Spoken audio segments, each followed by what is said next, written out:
数以百万计的观众预计都将收看美国时间24日登场的奥斯卡金像奖颁奖典礼，但很少人知道这场星光熠熠晚会的得主是如何产生的。奥斯卡殊荣由近8000名圈人士票选决定，今天是本届投票截止日。法新社会整出奥斯卡24个奖项赢家是如何在复杂且时而让人困惑的过程中产生出来的。加州洛杉矶的美国影艺学院 AMPAS 目前有7902名投票成员，学院成员分成17类：演员、导演、制片、服装设计师等，必须在相关领域中十分活跃或成就非凡，才能成为影艺学院候选人。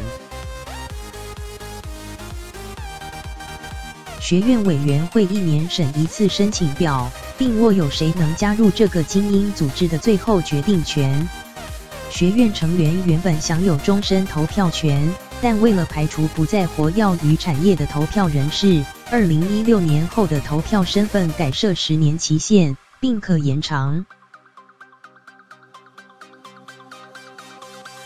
终身投票权仅颁给挺过3次10年期的人士，而不再活跃的成员会变成无法投票的荣誉会员。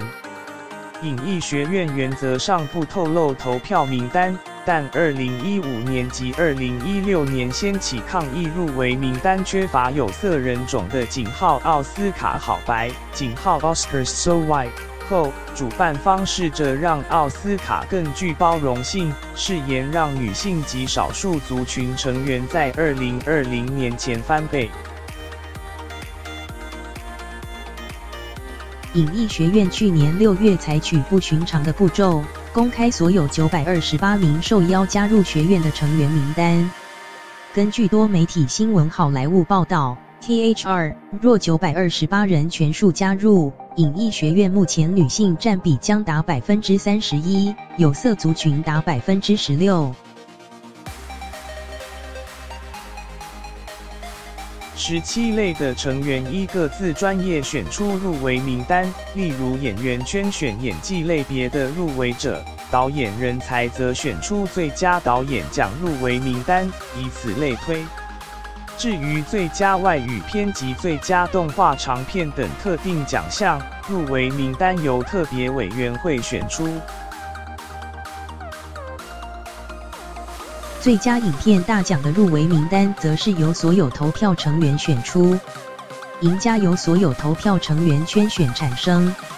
所有24个奖项中，有23项奖落的票数最高者。但对人人觊觎的奥斯卡最佳影片奖，奥斯卡自2009年起采用一套复杂的偏好投票制，让投票人依喜爱程度逐一列出心中排行。一部片只要赢得超过50%选票即直接胜出，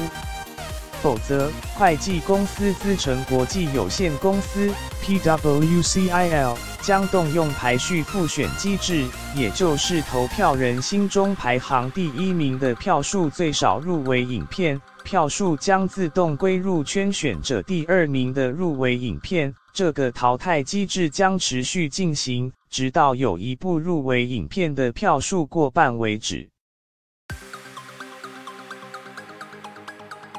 中央社